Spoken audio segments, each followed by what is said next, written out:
I will be telling this with a sigh. Somewhere ages and ages hence, two roads diverged in a wood, and I took the one less traveled by, and that has made all of the difference. In our lifetime, we will travel many roads, some long and winding, some short and brief, and some that lead into the unknown. But there is one road we will all come to face someday, the road less traveled. Hello, ladies and gentlemen. I am your host, Dennis Carroll, and this is the road less traveled. And here is your other host, Mr. Gerald Fountain. Good Hi, evening, everybody. sir. All right, how's everything going? Doing good.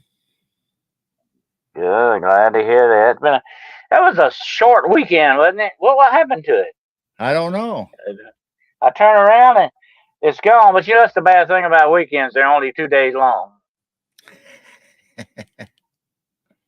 But you're a retired guy now. You don't have to worry about that, right? Yep. Weekend don't matter no more. So almost like every day's the same now. Yep, there you go. And you know, the funny thing is, when you retire, the days run into each other, and you forget what day's what. You know, and you think, "Oh, this is Wednesday, but it's really Friday or something." You know, it's kind of like living in a twilight zone kind of thing. Yep. I just go cruising along. It's like, oh man, I got a show tonight. Oh, Yeah, seemed like it's a vicious cycle. it is. It's kind of feeds on itself, doesn't it? Absolutely. Well, see, we're checking. I'm checking out the chat room here. We're slowly beginning to gather in there. Gonna say hello to, of course, the lovely Shira who's in here tonight, the Red Pill Preacher, and Kyle Smith, my good brother Kyle Smith. John Fortman, good to see you here. Been missing you for the last few episodes here, few shows. John Fortman, welcome back. And David Lester, my other brother from Virginia. JoJo, and let's see, we got Kyle. Kyle's in here. They're starting to slowly gather here with us, Gerald. And Yeah. sounds like we're going to have an interesting night ahead. And here's one thing I did a show with Miss Jessica Jones last night. It was a terrific show about werewolves and curses. So if any of you missed that, you need to go check it out. It's on my playlist on Hunting the Shadows YouTube channel, okay?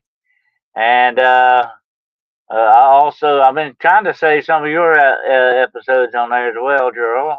And so that's what I like about the playlist. It's sort of a community board. You know, you can put all kinds of stuff on. I got a movie on there. You can put Right. all kinds of stuff on there, yeah, for other people. So it's good to share that way. Absolutely. And how about your last show? What was your last show about? It I can't remember. What was it? Sunday night was about Bobby Mackey and Portal from Hell. Yeah, Bobby Mackey. I was there. I couldn't remember. Yeah, that was good. I'll tell you what is interesting. I want to mention that to you about Bobby Mackey. That is an interesting place. I have always had that on my bucket list. But that whale down in the basement, that's the clincher for that whole thing, I believe. I wonder, Yeah. has anyone ever really tried to find out anything about that whale? Have they ever tried to lead an expedition down into it to I don't check it think out? so. Or I don't think I they just have. wondered about that. They've I done didn't lots think of so either. they've done lots of paranormal investigations there and stuff like Yeah. that. But as far as actually excavating and digging that hole, I don't think so. I did an investigation once years ago to tell you this right quick, and it was in an old barn. I might tell you about this. I had a young girl with me, and she was doing the voice stuff. You know, she was recording, and she asked a question. This barn was supposed to be haunted. She asked the question, "Are you alive, or are you dead, or something like that?"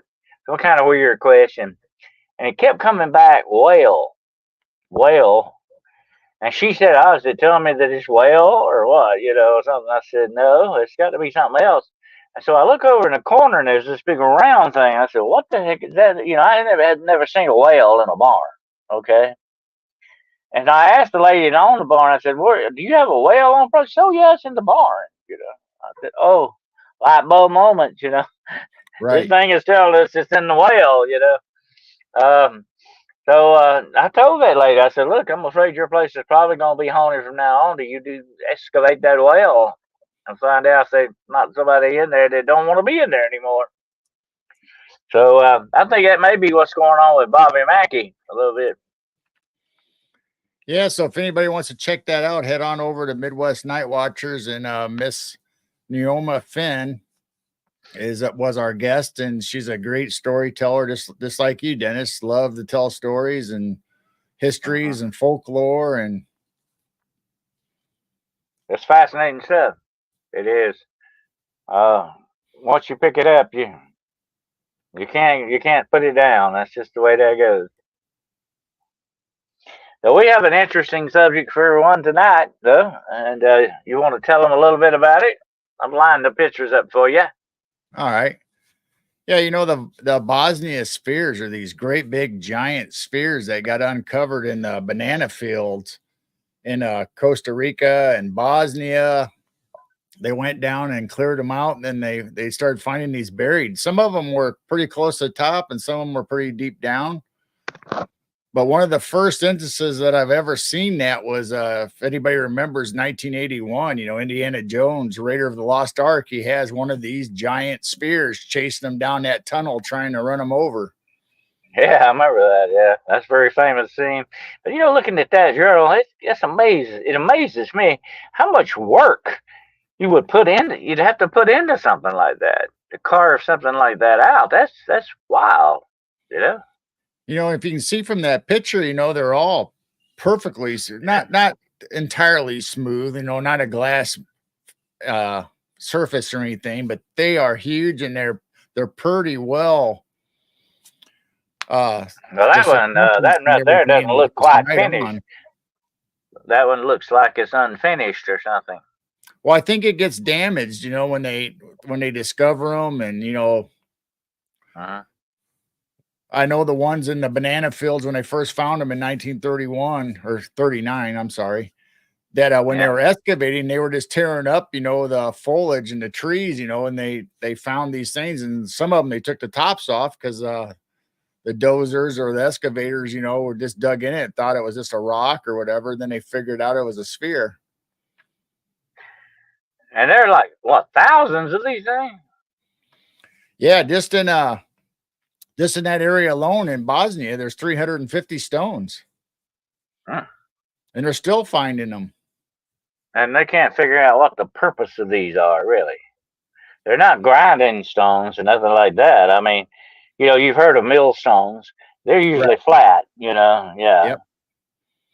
Yeah, I That's mean, there's not what that is. speculation. There's speculation, that they could be, in their original, like those aliens, or they could be meteorites. Some of them have a little iron content to them. They thought maybe Uh-huh. petrified dinosaur eggs.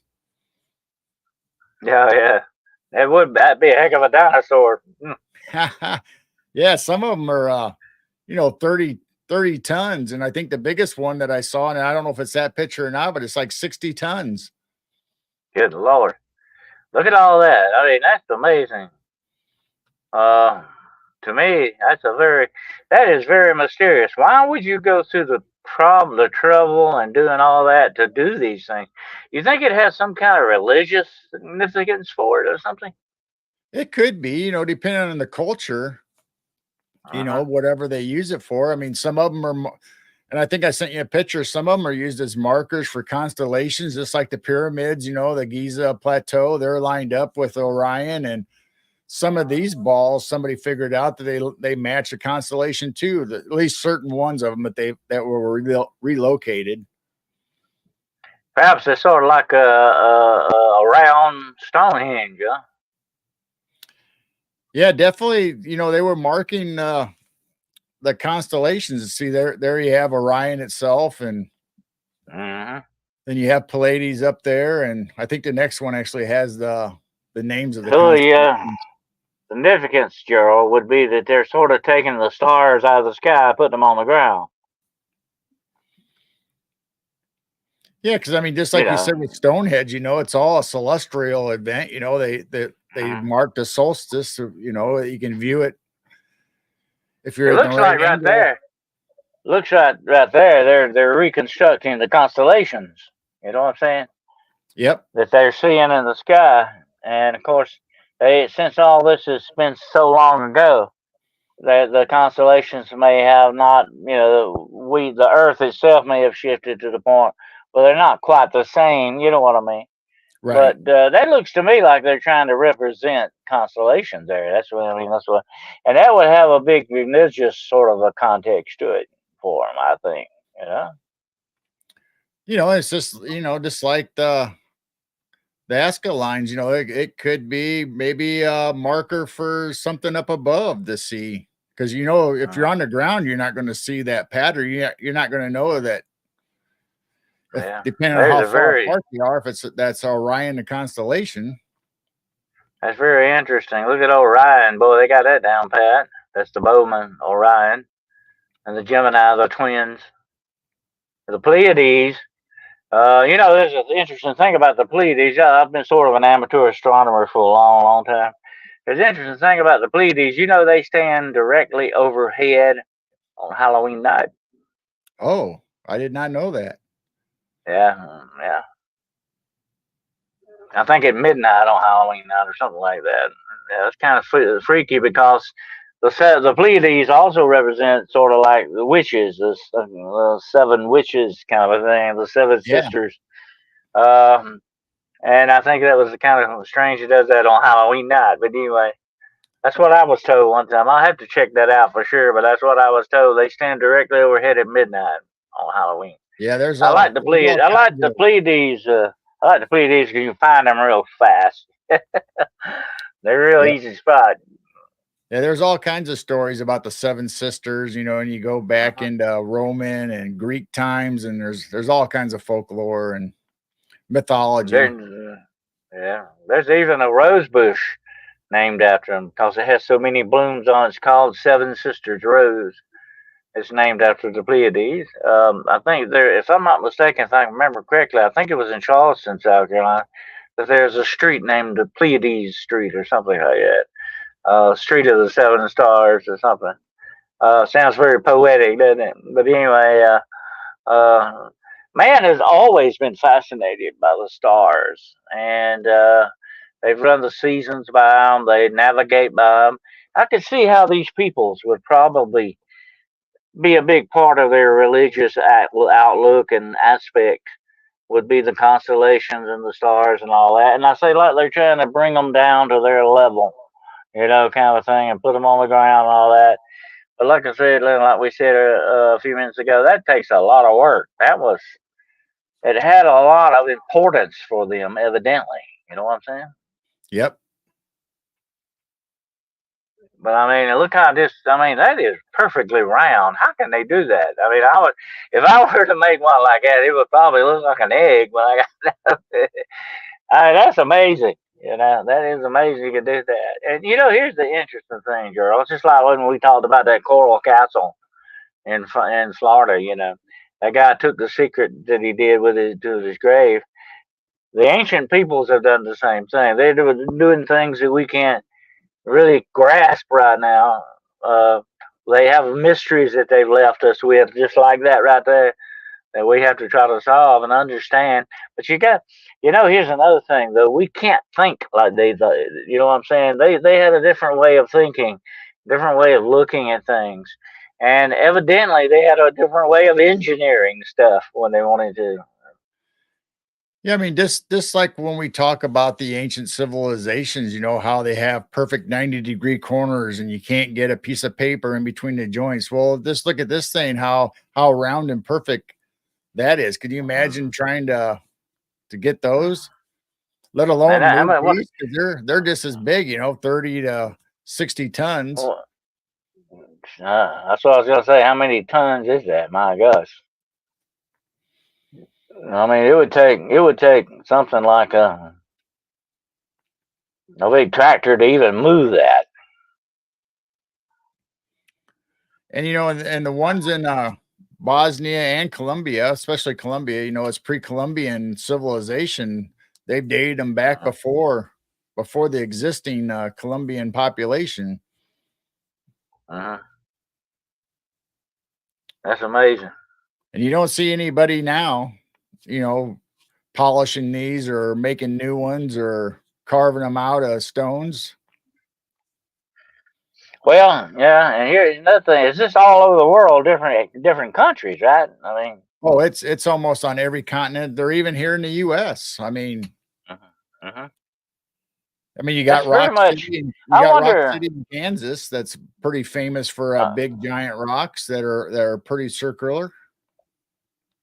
I wonder if there's any kind of a connection with these, Gerald, and the very mysterious mountains that we have worldwide. There's a lot of mountains in this country, in the United States. I wonder if there's a connection with some of those. Well, That's interesting. In Bosnia, they have the Temple of the Sun and Temple of the Moon. Then you have these rocks that are in formations of the constellations. Yeah. David Lester wants to know where those stones from the location where they were placed. He wants to know if they come from the same, if they're quarried in the same place. I think. Do you know anything about that? Some of those pictures that you showed, you saw where they were being dug up at. Some of them are like in the flatlands where they have a town in the city, and some of them are out where the banana fields were, out in the jungle, and other ones were in the hills or in the rock. With that one guy with that one that had the top cut off, that was on a side of a mountain. And it takes a lot of time and effort to have even a quarry to get these things out of. You know what I'm saying? That's amazing to me that you can't doing something like that with only primitive tools, and what we would term primitive tools. But I have seen ancient drills that they have used drills. You and I both have seen a lot of these fortifications and stuff, like the Castle Dude has had on there and all that. Oh yeah, the way they make the walls and all that stuff. You can't even put a piece of paper in between. I mean, yet some of them don't even have mortar to hold them together. I mean, that's amazing to think about. You can put a wall up that well without mortar. That's amazing. Like I say, there's a lot of mystery left behind with this stuff. I mean, they're out west in several states. I mean, even California has the bowling ball beach where they have all these giant round stones that show up. Yeah. Well, and you got, like in the Peruvian mountains, you got a lot of these ruins and stuff. The Machu Picchu up there, you got a lot of these other places that are still a mystery of how they put some of this stuff together. It's amazing. And like I say, I've kind of been an amateur archaeologist some too. I love to see the old ruins and just look at. This is amazing to look at 20-foot high columns that the Greeks made. Yeah. I mean, and carved that out by hand. Now, I mean, you're looking at some amazing work, no matter which way you look at it. I mean, they're found everywhere, anywhere from Bosnia to Costa Rica to Mexico, U.S., Canada, Russia, New Zealand, Australia, Scotland. They're just finding them everywhere, and they found them as far as not that far back as 2016. They uncovered a new one. And they dig a lot of them up. A lot of them are buried, right? Yes. They have to dig. They have to excavate them. John Foreman says, what's the desert where the stones move? They leave long road trails. That's in Death Valley, actually. And they found out, they saw the mystery of that. It was the wind, actually. I think whenever it does rain occasionally in Death Valley. Okay, you will have that, and the mud gets very slick, and the wind would push those stones. And they found out that's what was doing that. For a long time, it was a mystery. They called them the moving stones. They couldn't figure out how they done it. But this, what we're looking at, though, is definitely man-made. This is not something natural. I don't think that came out that way. This is something definitely got the marks of human engineering to it.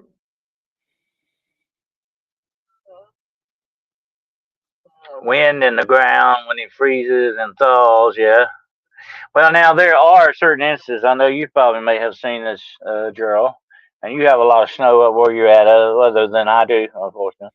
And I need to import some of your snow sometime. But anyway, uh, have you ever seen the snow bunnies, the snow rolls?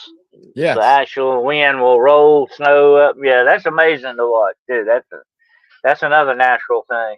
But It's our version. you, It's our yeah, version of the yeah, winter. Uh, oh, tumbleweeds. yeah. Freaky Geek said that does it really freeze in the desert? Well, if you've ever been in the desert at night, you will wonder. You will have to wonder about that. It gets freezing cold at night in the desert, but there are certain instances where there are even snowstorms once in a while in the desert. You have them once. It's just kind of rare. I mean, it can happen. It does happen, and sometimes there are certain parts of the desert where you have spring rains that come in and a little flood like. And there are certain things in the desert waiting on that. They bloom again. They come back up out of the ground again. When that happens, more like a spring rain type thing. Right. The desert is a very strange ecology. The way it's set up in many ways, it's kind of, I'm also going to say alien, but it is unusual in the way a lot of it's done. And look at the sand dunes, in the Sahara and probably the Mojave Desert and places like that. Those dunes are created by what? The wind. You know, the wind does all that stuff. It's amazing. The parts of this world that make up the power, I call it. You've got power in lightning, you've got power in water, you've got power in wind, you've got power in the earth itself. This is a living thing we're living on here, Gerald. This planet is alive. It is like a living being, constantly moving and shifting and reasserting itself in many different ways. It's amazing to think about this planet that we live on is a work of art almost. It's amazing how it's put together. The tectonic plates, how they shift, the oceans and the moon, how it affects the earth, and all of this stuff is amazing to think about. And you can't believe for 1 minute that all of this, I can't. What's happenstance? I believe it has a design behind it, without a doubt. It's just too intricate, too complicated, uh, to be something that just happened that way. To me, it has to have some kind of a designer behind it. What do you think? Yep. I mean, the interesting thing is these early civilizations. Some of them are lost and gone. The Mayas and all that, Uh-huh. Aztecs, and Well, they followed the constellations and the stars, and they used these as markers. Whether just like if we talk about Stonehenge, where they follow the solstices. But today modern man uses electronics and telescopes. These people were making these great big monuments to view and to idol. I don't know about idolize, but they were used to mark the well, the moment of the solstice, and it's kind of their there, calendar. there have been found magnifying glasses thousands of years old, so they knew how to do that. Okay, and it's not. That's just one step from what a telescope. When you think about it, some smart guy would say, "Hey man, if I put it in a tube or I cut a piece of wood out there, yeah, it's not that far fetched." In certain areas of the world seem to be more advanced than others sometimes, and vice versa. This is the way it works. It just seem like the different pockets of humanity would come up with different things like that, like the Mesopotamian battery that they found, and all that. It's amazing to think about that. These people were not dumb. They were not stupid. They were very smart people to do the things they did and survive. That was here's the interesting thing, Gerald. You and I have a lot of free time because we don't have to worry about trying to grow our food or trying to fight for it, and making our way in survival that way. We can go to the supermarket, right? They didn't have that. Say Right. they had to fight for their survival, and yet they still had time to do the artwork that they made and the engineering things that they do. They made time for that. That is the interesting thing about mankind. He is definitely, mankind is something that can do more than one thing at one time. Okay, he's multitasking here. Okay, and doing a very good job at it too. When you look at it that way. Yeah, just like all these old buildings, where it's the Parthenon or the Colosseum or the Giza pyramids or Stonehenge, you had a thriving community, a civilization that had to do their day-to-day basis stuff, just like you were talking about. So you also had to have a workforce though that was able to create these things. I mean, you couldn't just stop what you were doing and spend the next 1,000 years or however long it took them to build the pyramids to do that. Your civilization still had to function outside of them building that. Yeah, it's something else. Sometimes though, you have to wonder, Gerald. It's maybe some outside influence. You know, had something to do with some of it. Like there are so many stories back down through time and history and folklore, supposedly where the fallen angels gave man some knowledge. Some of the gods gave knowledge to people, and all these other things. You have to wonder about some of that because some of these people, it appears to me, had some kind of outside help going on here with some of this stuff. You know what I'm saying? There's a hint of that definitely. A little smoke blowing out on that. Maybe not the smoking gun itself, but there's a little smoke hint on that. There's definitely something else besides that going on. I think there is an influence, an outside influence on some of this stuff, wherever it may be coming from. But to me, that's interesting to think about. Although man is a pretty smart guy, mankind is pretty smart to do the things that they could do. And when they get together and they're working together for a common cause and they're getting along and doing what they're supposed to do, they're much more powerful that way. When you have a common cause, that's what these ancient people had. In other words, it wasn't just some guy living on a corner doing it. They all got together and did this. You know what I'm saying? That was a community effort. And that's why they got a lot more things done. There's more power in numbers than there are being a single and alone, kind of a lone wolf thing, And I can see where that was coming from too. It's weird, that's how the UFO and the alien connection came in. People thought, okay, to have these spheres so perfectly made, or whether it's the blocks for Pikachu and all these ancient civilizations, they think, okay, there had to be some kind of help technology, whether they got the technology from the aliens or whether from the Akashic records or however they got this information, or did the aliens themselves, move the blocks for the temples and carve them out? Because why, if you were just an individual, why would you make something 30 tons and then have to move it? Why wouldn't you just make regular brick sizes that one individual could pick it up and move it? Oh yeah. I was reading an article the other day, it was talking about the Colosseum in Rome, and it was made with a special kind of a different concrete. And they have studied it, why it has been so. Modern day concrete will not last as long as 2,000-year-old concrete. Think about that a moment, okay? Modern concrete, all of the modern stuff we have will not last as long as the Roman concrete would, okay? Right. Why? Because they had a special formula for it. They knew how to make concrete. Think about that, better than we do.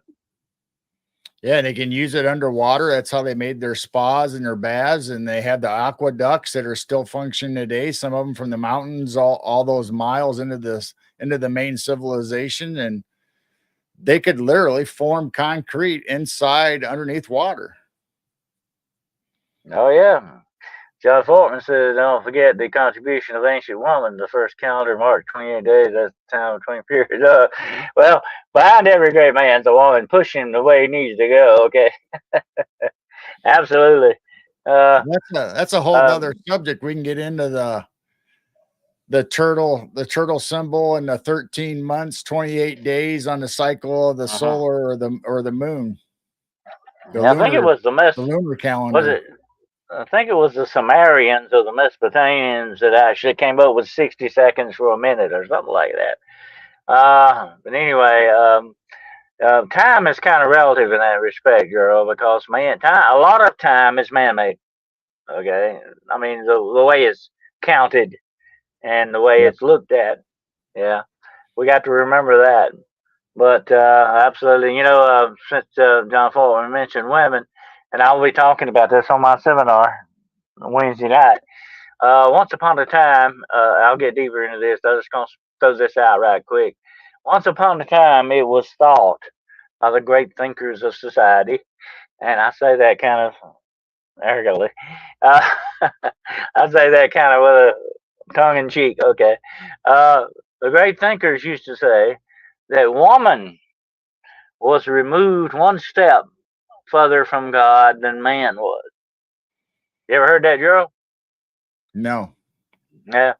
They believe that a woman was made one step further. In other words, see, man was made first. He's closer to God. Woman was made second. She's one step away. Okay, Right. and that's why a lot of women got a lot of grief on that. Okay, that was a belief.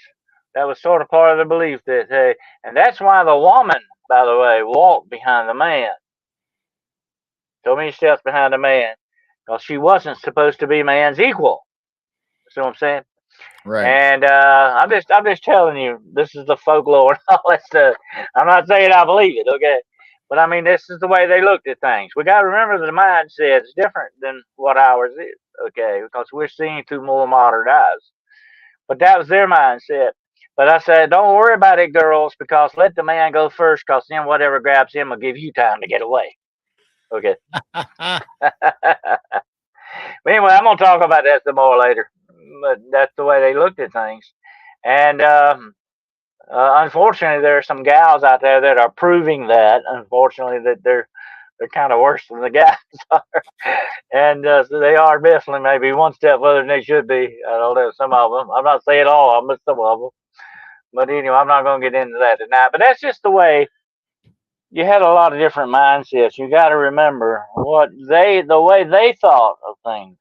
It's not the way we think of things or how we Right. see it. Different perspective, Man's like projection. Women create life, does God. That's made more closely than God. Yeah, but that's not the way they looked at it. They had a different look. They had a different feel about it. Absolutely. But um, a lot of ancient man's philosophies and stuff are based on sort of that as well in some ways, more of their religious outlook on things, And a lot of the religious aspects of these things have created some wonderful things like Stonehenge, like these globes we're talking about.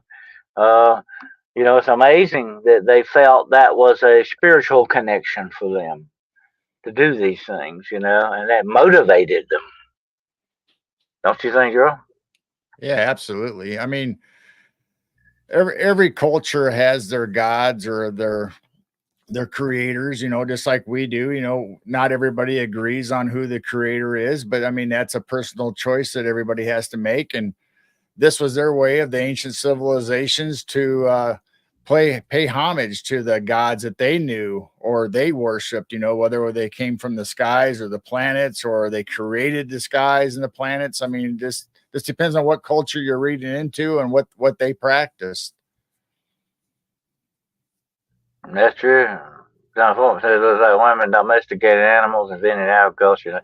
Well, women stayed at home while the men had to go out hunting. Well, definitely, they had some very important aspects of that. I agree with you on that. Why do they say? Freaky Geek wants to know. Why do they say it takes 100 years for cement to cure? I never heard of that. Have you? No. That's a new one for me. But like I say, this cement in Rome that the Romans were making, or the slaves did, probably, whatever the situation, um, was a this concrete. I think it had some elements of like seashells, and stuff like that ground up in it. you don't have the same kind of concrete there. And the problem with mankind today is we make things cheap instead of to make them last forever. The Romans were making it to last forever. We weren't. That's Right. just the way they look at it. There's that mindset again. The way they look at it, we're gonna create something that will stay here forever. We don't think about that anymore. We tear the buildings down when we get tired of looking at them, and build other buildings. And I'm gonna tell you something. And I like architecture too. Okay, some of this stuff is ugly as sin. It needs to be torn down. Okay, there's no beauty hardly left in architecture anymore. I love my favorite architecture is of course Frank Wright. You know, Floyd Wright that made those. And I like the different aspects of of sort of the 1800s architecture and stuff. It had some of that. The Gothic is neat Right. in some ways. I love different things on that. To me, the neo Gothic looking stuff was really good, but they don't want to go for artistry anymore. It's cheap, cheap, cheap. That's just the way it goes now, you know. And it's very temporary. Unfortunately, we're living in a temporary society. Everything is made to be thrown away eventually.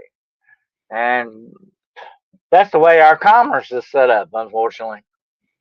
Yeah, every big metropolitan area has specific architecture. You go like in our state and go up to Chicago, you know, you have all kinds of architecture, beautiful buildings downtown Chicago. Then you go out in the suburbs, you'll find Victorian houses, and it just depends on what style you like. And the big skyscrapers, you know, that have all the ornamental decorations and carvings and statues right onto the building itself. It's just amazing. Yeah, it is. It is. Absolutely. And John Forbes says everything's getting worse too. Quality is rapidly declining across the board. Oh, absolutely. Yeah. Because they don't want it to. They don't want it to last. They don't. They want. They make more money out of it. You know, that's the commercial aspects of it. And the Romans didn't have that to worry about. They were working for the state anyway. That was it. They weren't. They didn't Nope. have private companies. Well, they probably No. had slave owners. You had to pay them. But I'm just saying, they didn't have private companies like we do. You know, Yeah. everybody was They, working for the state. they The just tell man. you, go build this. Yeah, and you better build it. That's it. That's all you had no other choice. That was it. Yeah, and you better not, and they better not fall down when you build it either. You be in big trouble. You be living on the inside of somebody's dungeon probably or something. After that, absolutely. But anyway, yeah, that's very interesting. The So South, two that is interesting to think about. two of the big spheres from Costa Rica made it to the U.S. One of them was in the World's Fair in 1964 as a big display, and that was like a 35 ton boulder that they brought, and eventually it made the rounds and ended up at Harvard University, and you can find it at a Peabody Museum. They made a real Ah, nice base with it with a carving on the side of it saying where it came from and when it was dug up, and it's still there. So we have two of them still in the US on display. I'd like to have one in my front yard. You wouldn't have to worry about anybody driving in your grass if you had it at the end of your driveway. Absolutely not. The only thing is you'd have to worry about weed eating around that thing. But it'd be nice. Absolutely. I have seen actually, you know, there are the big balls in front of Target. That's what that reminds me of. Yeah. Man, the big ball in front of Target store. Yeah. But I have actually seen people have stuff like that in their gardens, you know, as art, you know, sort of artwork.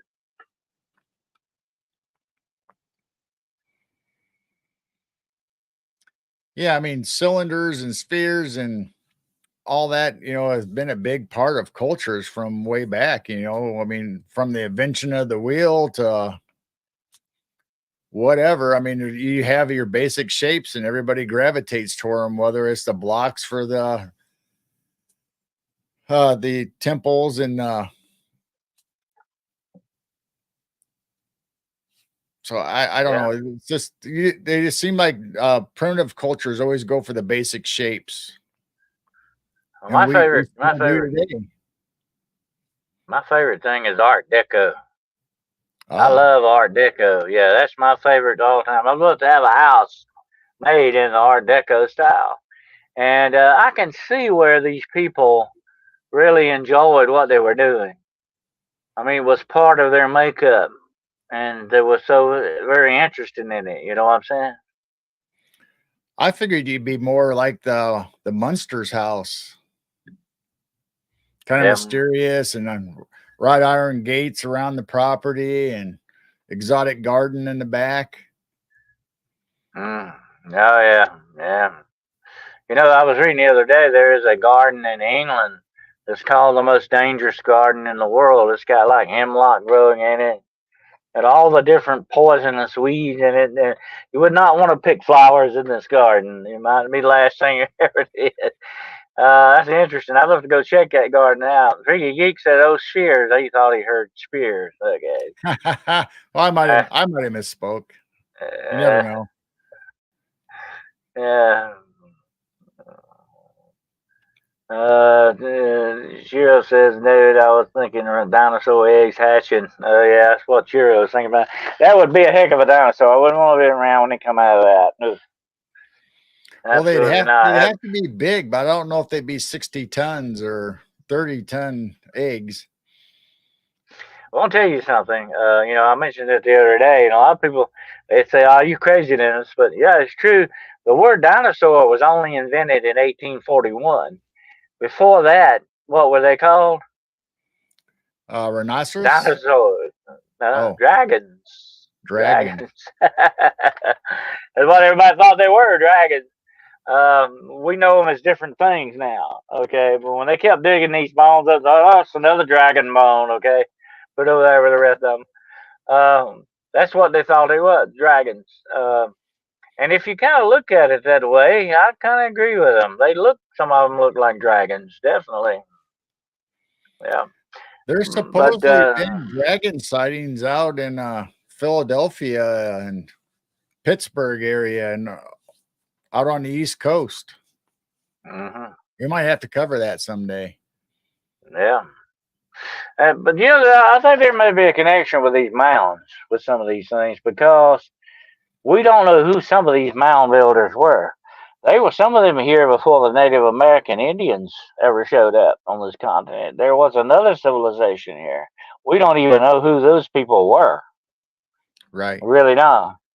And they left behind mounds and what they call overseas in Britain, they call them the fairy forts. But they're mounds and fortifications almost like. Um, There could have also been some of them could have been some types of temples, you know, in that respect. And I just wonder if maybe these giant globes had some part to play in something like that too. So I have to wonder about that as well. It's fascinating stuff, but we still don't know who the mound builders were. And there's a lot of superstition and folklore around those mounds, by the way. Uh, I would not want to live around one. Actually, I don't think they're not Well, usually good places.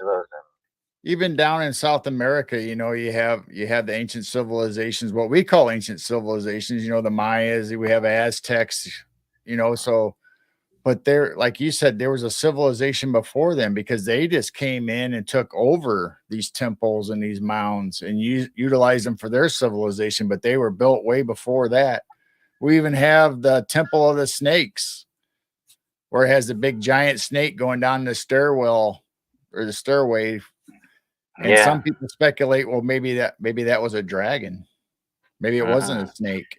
Well, dragons are known all over the world, and every culture almost mentions dragons. We've talked about that list before, Gerald. There's a big list of things that are seen all over. Every culture knows about almost. We're talking about cultures that are thousands and thousands of miles away from each other. They absolutely had no contact. But we got to also remember something else. We don't know a lot of our own history, what went on before.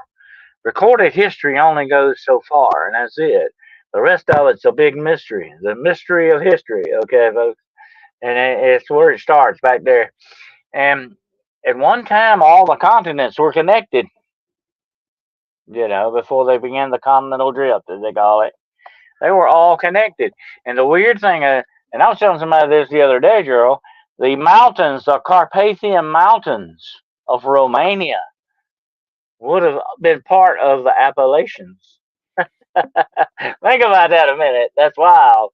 Uh, and yeah, you can still, and here, if you dig deep enough in those two locations, you will find similar stuff because they were once one chain of mountains. That's amazing. And Yep. who knows what civilizations existed in that time period that fell and went to dust, and we don't even know anything about. They're so far down in our past that they left no remnants behind, hardly. You know, maybe just things like the mounds, or these, maybe some of these balls, or whatever the situation, these spheres. Some of that could have been some of the stuff left behind. We don't know very much of our own past to really speculate. That's all over the world. I mean, look at Egypt. Egypt didn't even know their succession of who are their rulers. They didn't even know all the artifacts that were there buried. I mean, most of it was buried by sand. They had to excavate it. Then they started finding all the hieroglyphs and trying to decipher them. They didn't even know the language of their own people. But yet Egypt goes back way back and has a written history in hieroglyphs. But the common Mhm. day, everyday, this civilization didn't know the history of their own people. And it's the same for the US, it's the same for Europe. There's Well, so the much stuff folklore, that's buried and covered that we don't know. the folklore on the mountains, Gerald, is that there is a dark, ancient magic that supposedly still exists in those mounds, and weird things, bad things happen supposedly around them. J.R.R. Tolkien was fascinated by the mounds, by the way. And a lot of this stuff is interesting because you're going so far back in time and in the past. You don't know what's going on there. We only, like I said, we only know so much. We go back to the Mayans and the Aztecs and the Toltecs. Who was there behind them? We don't know. It goes further and further back. But we do know that there was a civilization on this continent before the Native Americans crossed the Bering Strait, supposedly, and came over, and took over this section. And by the way, they are more kin, genetic wise, to the Mongolians that still exist in the Caucasus Mountains. They're more kin to them than anybody else, and genetically, DNA wise, okay? Because that's where the root of their race began and crossed over the Bering Strait from there. And if you look at the Mongolians and the Native Americans of this day, you can see that racial similarity there that's there. There's a lot of the past that we don't know about. Absolutely. A lot went on before written history, that's for sure. Right. I mean, just here in Illinois, you go to southern Illinois and you have the Cahokia Mounds. And, they call that Little Egypt, that whole area down there. Well, if you travel across the river just to St. Louis, if you look at the history of there was giant mounds in St. Louis when they were first doing the city, but they tore them down. They excavated them not to find, what was in them. They just wanted to get rid of them so they could build their wonderful city on top of it. And there's still just a little bit of Oh traces of yeah, the mounds there, but majority yeah, of it's that gone. that happened a lot. They would come in and just build over the top of something else, and you had layers and layers and layers there. Archaeologists keep finding this stuff, and you got different layers. That's just like the supposed city of Troy had so many different layers on top of it. They just kept building and building in these places. John Fortman says, "Do sacred royal lines descended from gods refer to Nephilim or aliens?" I think it goes to the Nephilim. I'll be talking about that Wednesday night, so you don't want to miss it Wednesday night.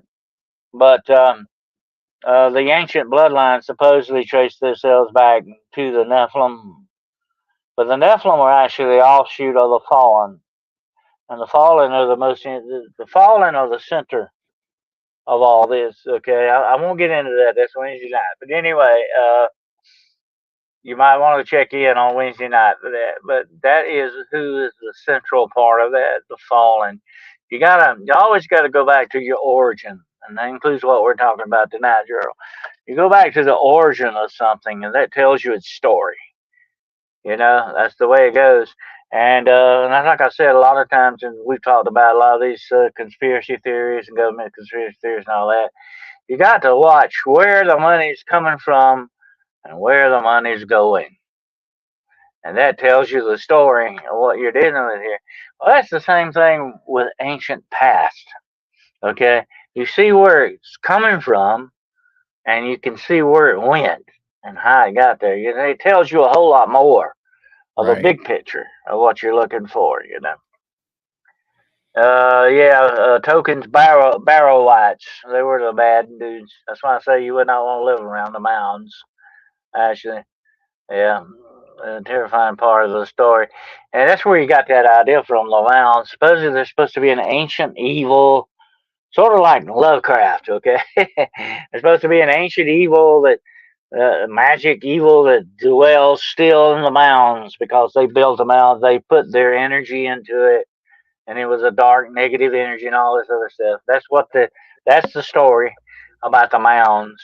Uh, Here's the weird thing about it. There is something strange about the mounds. And my friend Barry Fitzgerald, who was in Ghost Hunters International, you might remember that.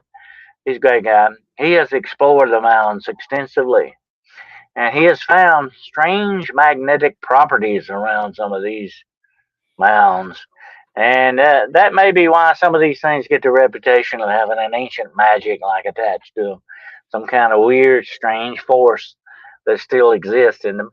Uh, you do have areas in the world that are like that. I have been in areas that make a compass go like that, and then there's no reason why I should be doing that. And that you need to investigate and find out why it's doing that. Might be very important that you do, whatever the situation is. But there are some very strange places in the world, and I think some of the ancient people knew this.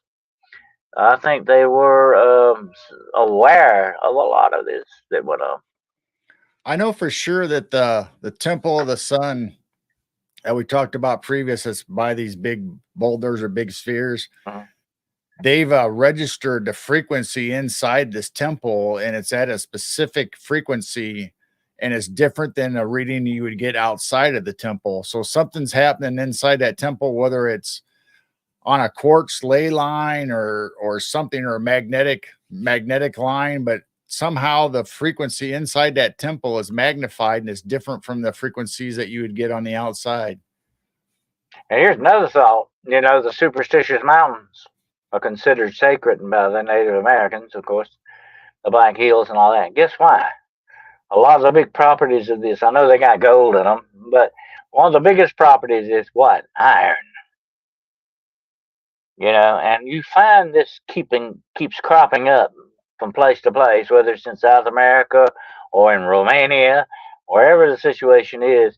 It seems the ancient people knew a lot more about these things, minerals and stuff like that, than we do, even today, And they may have known where some of and like we said earlier about the earth being a living thing with a power of its own, and it generates its own power. We're living on top of a molten core as big as the moon and in the inside of our earth. There's power in this planet. And it may be some of these ancient peoples knew how to tap into some of that. Yeah, and we're aware of it anyway. The newest theory, well, not newest, but the other theory is that our center of our Earth is not molten metal, but as almost like a plasma, almost like with the energy of the sun's putting out. So that would generate a magnetic field and energy to power these temples if they're tapping into the ley lines of the earth. Yeah. And Ida says, can certain stones enhance magic? Absolutely. Ask anybody that plays around with crystals. Crystals supposedly can direct energy and spiritual properties. Uh, I've never been a great big believer in crystals. I think they have a certain property to them that allows this, but as in being able to actually do some of the things that some people claim they can do. I'm a little, I'm a little skeptical on some of that, but crystals I think are a very important part in some things, and I could see ancient peoples perhaps look at the crystal skulls that Speaking of crystal skulls, I have one here. Oh, Think about the crystal skulls. Why did they do that? Why did it have to be crystal? Why not something else? They knew something about crystals, and it could have been some kind of energy direction for all we know. It could have been something like that. well, if you get a fine crystal or a quartz, we use quartz in electronics today. That's what keeps Mm, time for your watches and your clocks, and mm, so there is a frequency that goes along with each individual stone or quartz or mhm. anything, so they can store information and data, and they're figuring that out, that it you can put information into it and it'll be there till the end of time until you take it back out. And wasn't it the very tip of the pyramids were actually gold at one point? Remember that? Yeah. Why? Why did it have to be? I know it looks good, but did it have other properties for just other than just looks or architecture? Was there something else going on with that? We know that gold is what one of the best conductors you can have. You know. So is that part of a free energy like we were talking about before? If the inner earth is actual plasma and it goes through these veins or ley lines, then the temples and all the monuments are on these ley lines. Was that like an energy source or an antenna? That's that Tartaria. You've heard Well, it people talk about. Yeah. kind of goes along with Tesla, what he was trying to build too for free energy. Well, he knew. He said without doubt, I can put electricity wherever I want without wires. He could do it too. Unfortunately, the government grabbed a lot of this stuff, and we'll probably never know what was in that safe he had. But he was a brilliant man, and he was really, truly. I know they say Hedy Lamarr had a lot to do with the wireless thing, but he was sort of the father of it. He came along a long time before she did, and he was a brilliant man, but he could do things wirelessly. Alexander Graham Bell did not want to do that. Thomas Edison didn't want to do that because there was no what? Money in him. Right. Yeah. Look at the money and the kickbacks they probably got from copper mines for all the copper wire and all that stuff over the years. Think about it. That's a big industry. Um, but yeah, they'll let the consumers pay for it because they're going to make the money off of it. That's just the way that goes. Uh, I read John Forbes. I read the pyramids were covered in shining white alabaster with gold cones on the tip. But it's supposed to be gold coin. It's supposed to be gold on the tip. Now it was alabaster, I think, around a good bit Right. of it, but all of that's gone. They used a lot of that for people's fireplaces, I guess, and stuff like that. Whatever they came and got, they actually. Yeah, that's the bad thing about ancient history. We lose so much of it over time. That's the bad thing. Could you imagine how the Giza plateau was with that the white pyramids with the gold cones on top, the capstones, and man, in the sun that would just glisten and shine everywhere. Probably be blinding. Hmm. Hi, Jessica. Yeah. Hello, Jessica. And so, welcome aboard there. And to me, that's amazing. The When you go back in time to mankind itself, and that includes the women, mankind, was so brilliant in the things they did. There's so much mystery left for us. And I talked to an archaeologist one time. I've been on a few archaeological digs. I'm not Indiana Jones, by the way. And I got his hat. But anyway, I got a bullwhip around here too somewhere. But anyway, um, I talked to an archaeologist one time about that, and he said that we have not even begun to scratch the surface of history. And that's very true. Very true. You know, that we were talking about gold. The interesting thing, Thank every civilization had gold. They hoarded gold, made statues, made necklaces, jewelry, and whether you were a king, a czar, a pharaoh, you had the gold. They were all you. And precious that stones, plays gold. into the fact that, Gerald, I don't mean to interrupt you here a minute, but it made me think about that. About supposedly the Anunnaki and all these other things who were mining gold for a reason. It wasn't because gold was valuable money wise. I don't think it could have been more valuable as a mineral to them, Right. than that. We might not know all the purposes that for gold and quartz and all this. I mean, that technology might have went with ancient civilizations. It might have went with, if you want to say, the alien technology, whoever used it. Oh yeah. hmm And we said earlier, gold is one of the best conductors you can get for anything like that. Absolutely. And that's another interesting thing that the cryptid hunters brought up. Bigfoot's all senior gold mines. There's something. I'll tell you what. There are, and I have studied this for many years. There are certain minerals that have certain properties that are downright spiritual. Put it that way. Okay. And silver and gold are definitely an iron. Silver, gold, and iron are the three main ones. Okay, copper supposedly has some spiritual attributes as well. The Native Americans had copper mines. You know that, girl, Yep. and yeah, they knew all about copper. Certain minerals have spiritual qualities to them. That's an interesting thing to think about. And I'm gonna tell you something, and I'll be talking about this next Wednesday night on my seminar. But I believe that some of these certain cryptids out there are spiritual type beings. That includes maybe Bigfoot, Dogman, some other ones, are actually spiritual type beings. And there is a reason for that. I won't give that away till Wednesday night. There is a reason for that, though. Okay.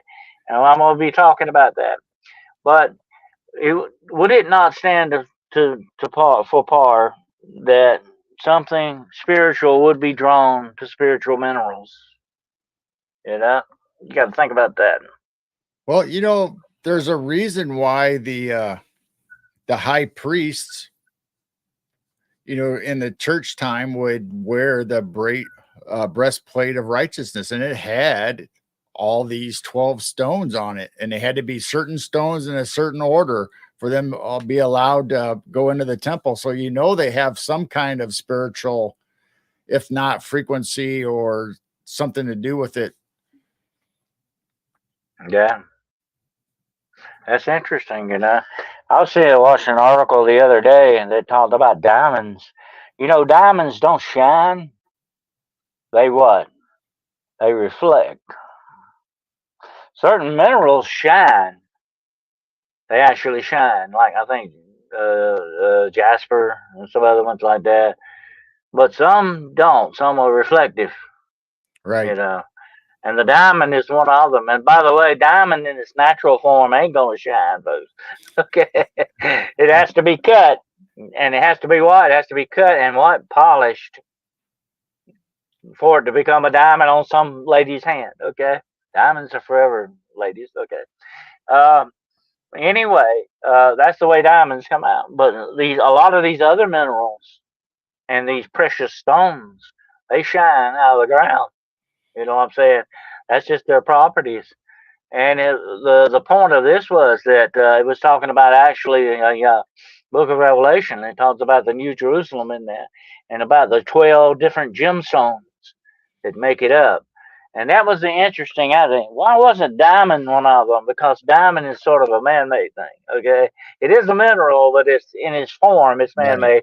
It doesn't shine; it reflects. It's like a big giant mirror with a lot of little mirrors in it. Okay, it reflects. So the diamond didn't show up in that. And how did ancient man know that? That's interesting. Uh, so there's a lot of gym work that went on. They were always digging, and that's what fascinates me about humankind. Like I said, they had to worry about surviving, where the next meal was coming from. They had to worry about being um, taken into slavery or conquered by other tribes or whatever the situation. They had to worry about that, and yet they found time to do these other things. They could multitask big time. Okay, but that's interesting, and I think that is one of the attributes of mankind that sets us apart, definitely, from the animals. You know. Talking about gold and minerals and all that, that brings us right into alchemy, which forever everybody's tried to turn just stones and minerals into gold, Transmute.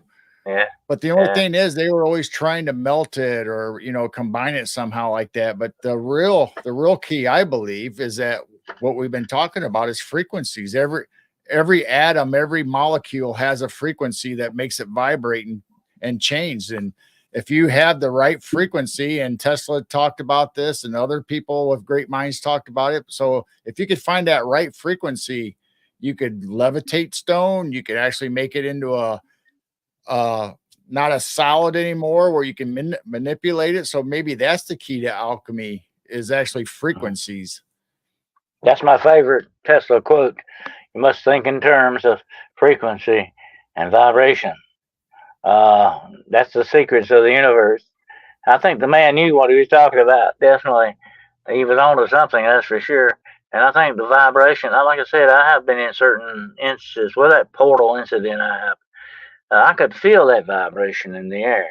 There was, it was just. The only way I could describe it was like a humming that you couldn't hear. Ah, You know what I mean? It was there, but you didn't audibly hear it. You know what I'm saying?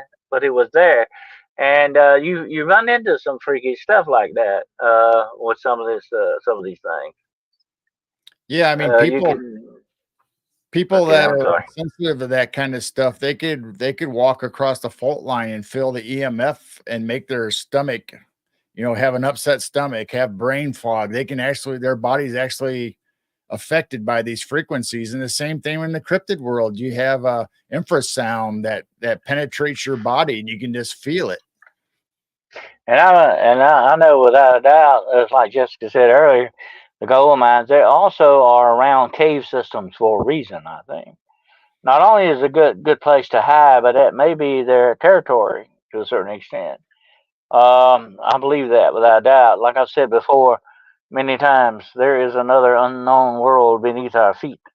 There could be anything down there. We know a lot about it, but there's a whole lot more we don't know about it.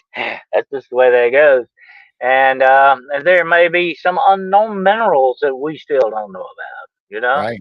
and that's just what the way it was with ancient alchemy. Like you said, they were looking to transmute iron into gold or whatever the situation is. They were trying to change things. This is where our science of chemistry began, by the way, with these alchemists. That's where they get the word chemistry from. Okay, uh, these alchemists were trying to do that because they were looking for two things basically. They were looking to transmute gold, and they were looking for the elixir of life that would let them live for. So all the gold in the world ain't gonna do you no good if you can't live forever to enjoy it. And and all So through they were time, taking a two pronged approach to that. who were the people that were usually trying to do the alchemy? You had the high priests and you had the Mm, wizards. oh yeah, and they were the big guys that ran everything. Actually, they was supposed to be the smartest of the guys, and they were the ones that had the leadership roles in a lot of these communities or whatever you want to call it, whatever name you want to give them, civilizations. They had that leadership role in it, and of course they were also the connection to the gods. You know, that was a big connection there, and that was the religious aspect of it all the way to it. But I find it interesting with all of that, the way it was set up. That they still found time to do these extracurricular activities that going on. Besides all that, yeah, it's amazing. You can see what we got here. You can turn charcoal carbon into diamonds with heat and pressure. But I don't know if the ancient man knew that, but he might have. You never tell. But anyway, it's fascinating. Fascinating. And you know these shears, like I said earlier before the show, are very much like these metal monoliths that are turning up. They have a mystery of their own, you know, about them. They're fascinating stuff. They're very much like, and I always one of my favorite ancient mysteries were the heads of what do you call them? The heads that were found on that island. What's the name of it? I can't Easter think of Island. it. Oh, Easter Island. Yeah. I've got one here somewhere. I actually have one of the, not the real one, of course. It's a mock up. Makes a great paperweight. But anyway, I don't let it fall on your head. You're okay. The heads of Easter Island has a fascinating thing to me on You that know, they too. say the heads of Easter Island are all facing a certain direction, which this happens to be in the direction where Lumeria was. Yeah, there's a lot of mystery to that island, and they still don't know to this day what happened to some of those people. Although the remnant of that people remains, a civilization that could do the heads like that, what happened to that, and why did they just generate into a more primitive thing? It's amazing. Why are they all facing that? Well, some of them had hats on. You think about that, as big as huge tons of these things.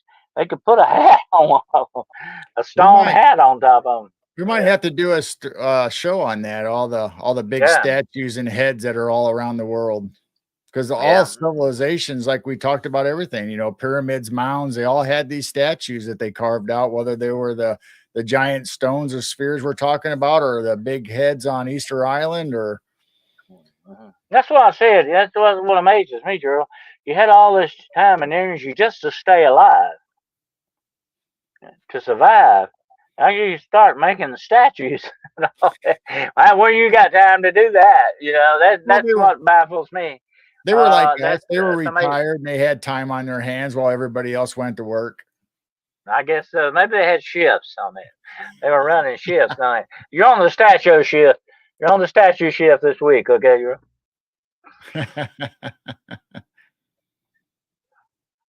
Saint Germain was rumored to be able to alchemically create gems. Yes, supposedly he could make gemstones, and he was also possessor of the elixir of life, the philosopher's stone. Also, he's a vampire. We'll have to do Yeah, a show on Saint Germain one day. He is a fascinating individual. He supposedly has been spotted in New Orleans. yeah. He's supposed to still be with us, definitely. A I lot of think I people think he liked to go to speculate. Mardi Gras. A lot of people speculate he is the wandering Jew. You know, Oh, he's cursed to not die until Judgment Day. Saint Germain is fascinating. I've done a lot of research on him. We might have to do him maybe next week. all right. That would be something. Yeah, because he is a fascinating individual, and there are rumors that he attended the Constitutional Convention. Oh, Yeah, I will talk about that. That's interesting. He may have been at the very founding of this country. wow. He gets around. Absolutely. This has been a fascinating thing, girl. I'm glad you brought this subject up. It is a very big, real big. I love a good mystery, and this is definitely one of the good ones there. Absolutely. And if you do, come up on one of those shears, you save it for me. We'll put it out in the yard here. I Okay. keep thinking every time I do my garden, maybe I'll find a statue or maybe I'll find a Yeah. big giant I'll tell stone. you. Let me tell you something right quick. That happened to me when I was a kid. When I was a kid, I was sort of an amateur archaeologist. I dug holes all over the place. Okay, and I dug up a thing one time, and this looked. To be honest with you, it looked very Neolithic. Okay, And then what it was a round clay ball, about a little bit, about like a tennis ball in size. It was solid because, like I said, I mean, it was heavy. It was solid, and it had a ring carved around it, and it was some of the weirdest looking clay. It wasn't a dark clay; it was a very light clay, and there was no other kind of this kind of clay in this region I was in. I mean, and this was in my backyard. Okay, I dug this up in my backyard. And I lost the thing as a kid. If I could go back in my life and get one thing, I would get this away from myself, okay, and bring it into the future. I don't know what this thing was. It looked like something the caveman made or something. I don't know what it was. And it did not. And I have looked in a lot of books to this day and have never found anything that looked like it. And it was not. It was not antediluvian. It was. I don't think it was Native American. I don't know what it was and how it got there or what it was, but it was amazing. I wish I could have kept it. It was something else, but I was always digging up stuff like it. Well, the Navajos, they had little tiny marbles or balls, if you want to call them, and they were a reddish color, almost looked like clay, but they had an iron content to them, so they were kind of heavy, and they used those in their games. Yeah, well, there was a ball game that they had, that they used, even the Aztecs. But this was, I don't know, it was very strange. Like I say, it was very light, almost white color. Oh. Yeah, and it was very strange looking clay. I never had seen anything quite like it. And like it had a ring carved in the middle and it had like hieroglyphics on it, kind of, I don't know, kind of markings on it. And being as young and stupid as I was, I didn't really pay a whole lot of attention to it at the time. So, oh boy, isn't that interesting, I'll play with that a while. And so you probably had the sorcerer's stone in your hands and didn't even know it. Well, I didn't probably know it, or maybe there was a big fat diamond in the middle of this thing. Let me tell you a quick story. This happened on the coast of South Carolina back in the 1920s, I think. And this young boy was walking along the beach, and you know how kids are, they're messing around, and he finds sort of like a hole in the sand, and he's playing around, and he pulls out, and he finds these clay balls. They're about like golf balls, and he pulls out a bunch of them. Might 4 or 5 of them. Puts one in his pocket, and he's playing with them, throwing them around, throwing them out in the water, and all that, and going on down the beach. And like a couple of weeks later, when he gets home, he was on vacation. He gets home and he's doing something. And he finds that one of those balls is still in his pocket. That he left from his pants. He had on, and he takes that thing out. He's looking at it, and he throws it over there on the top of the chest of drawers there, or whatever. And it breaks open, and there's like an emerald in it. Oh. And what he found, actually, he went and told his dad about it, and he went and checked and all that. And the historian said sometimes the pirates would do that. They would steal jewels and put them in clay balls like that to hide, and bury them. And he had actually probably found a pirate treasure. Oh my! And didn't know it. And then he said, "I threw a fortune away." He probably threw a fortune away out of the ocean. And he went back, said for years, he went back to that thing, but still looking for the rest of those balls in that hole and never found them. Oh my gosh! Could you imagine? So you never know. You never know what you're gonna dig up. It's amazing. I mean, I said that would make me sick, definitely knowing I threw probably a fortune in diamonds and stuff away. That's bad. Oh my! Pirate geodes, yeah. Do you think America just happened, or do you think it fulfills a prophecy or otherwise chosen? That's an interesting question, probably for Wednesday night. But I think we're here for a reason. Absolutely. I don't think anything on this planet's not happening without some kind of reason behind it. Absolutely. I don't believe in coincidence. Well, supposedly one of the lost tribes came to America. Mm-hmm. Oh, yeah. Supposedly there is a lost tribe of Israel that's supposedly out here. And supposedly interbred with a Native Americans that were supposedly here. we know that may have happened with another great mystery, and that's the mystery of Crocoton. Remember that? Yep. Yeah, that's an interesting one. And I think that they got assimilated into the tribes that way, because to this day you do have a genetic showing once in a while among Native American tribes in that area with blue eyes and people with lighter colored hair. There's a definitely the DNA remains, folks, and we'll be talking about that Wednesday night too. The DNA never goes away. Okay, absolutely. I mean, Yeah. just like the Mayans, their race is still here. It's just incorporated in the modern civilization. You just have to trace back to ancestry. Oh yeah. Oh yeah. Well, I think we all got together one time or another, Joe. Genetically speaking, I think we did. Well, But the America's a melting pot for a reason. there are, let me say this, there are certain bloodlines that have remained intact from the beginning for a reason and a purpose. And I'll be talking about that Wednesday night too, okay? Everybody, y'all got to come back Wednesday night, okay? That's it. I've got all the notes prepared, and it should be Everybody, interesting. I hope everybody check their you'll be. DNA and their blood types before There you Wednesday. go. And get those questions ready out there. Definitely. Write down. Put your notes on it. Get the notes. I've got my notes ready, but it's gonna be interesting. I hope I answered a few questions anyway. But it is a fascinating subject.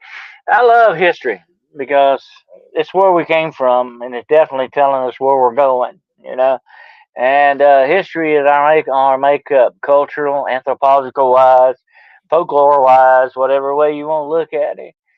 History has a lot of mystery, and the world and the universe would be a poor place without mystery. You know. But we solve that mystery little by little bit, and that's the way great mysteries go.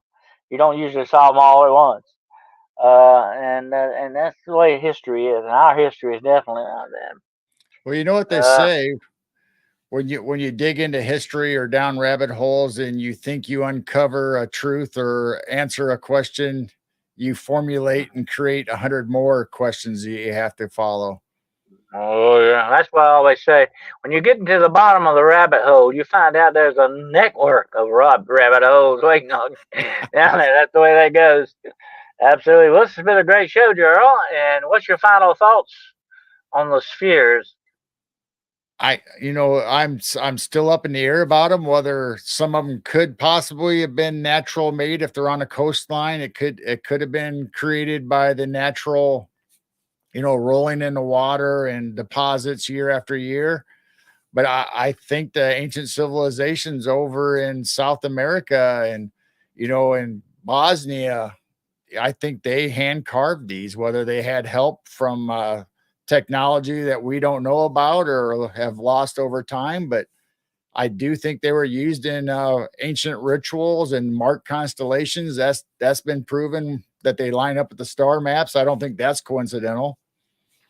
No, no, I agree with you. I believe, and there may have been some outside influence definitely on some of that. Absolutely. Well, I appreciate you all joining us tonight, and it's been fascinating. And we'll put your channel up there. Gerald, you want to tell us what you got coming up next on your show? We have a Wednesday night will be the Night Owl Lounge, and then Saturday on Professor Bauer, Robert Bauer's channel, and also ours, Geezer Geeks. We'll have that Saturday night. And then Sunday, tune in because we're talking about ancient civilizations, and we're going to have Jim Goodall, and he's got an expedition down into Belize, and they've uncovered and have permission to uncover a temple that Oh, nobody has found or talked about for eons, and they have permission and going to do a documentary on it, uncovering it and finding out what's inside of it. that sounds interesting. Absolutely. Sounds good. Well, of course, as I've been saying all along, Wednesday night, 2-hour special seminar this Wednesday night, 9 o'clock p.m. Eastern Standard Time on Hunting the Shadows Network, YouTube channel. And we're going to be talking, of course, about the Nephilim. I'm not going to be talking that much about the Nephilim. We have talked about the Nephilim, although they're in this, but we're going to be talking about the progenitors of the Nephilim, and that is the fallen. We're going to be talking about them more or less and what their plans are for humanity in that respect. And that's what we're going to be talking about Wednesday night. Now, Friday night on Paranormal Point of View, we'll be talking about the big phantom felines, the big phantom cats and witch cats. Oh. Yes. Yeah, Cat witch people? cats. Yeah. We'll be talking about that on Paranormal Point of View. And that's this Friday night at 9 o'clock p.m. Eastern Standard Time. And Gerald, if anybody wants to get in contact with you, what's your Gmail, then? MidwestNightWatchers@gmail.com. Send us questions or stories or anything you want. Share, right? That's and right. Subscribe to all these wonderful shows we got here, to the Cryptid Hunters, to the Midwest Night Watch, to Hunting the Shadows. If you haven't subscribed, please do so. Recommend it to your friends. Share, heart, share, like, and subscribe. We have Hunting the Shadows now has a membership open, so you can join and become a member. You can be an actual official shadow hunter, okay? And so check that out. And until we get together again. Sounds. If anybody likes music, go to Chiro Sounds on YouTube and check out Jane's videos.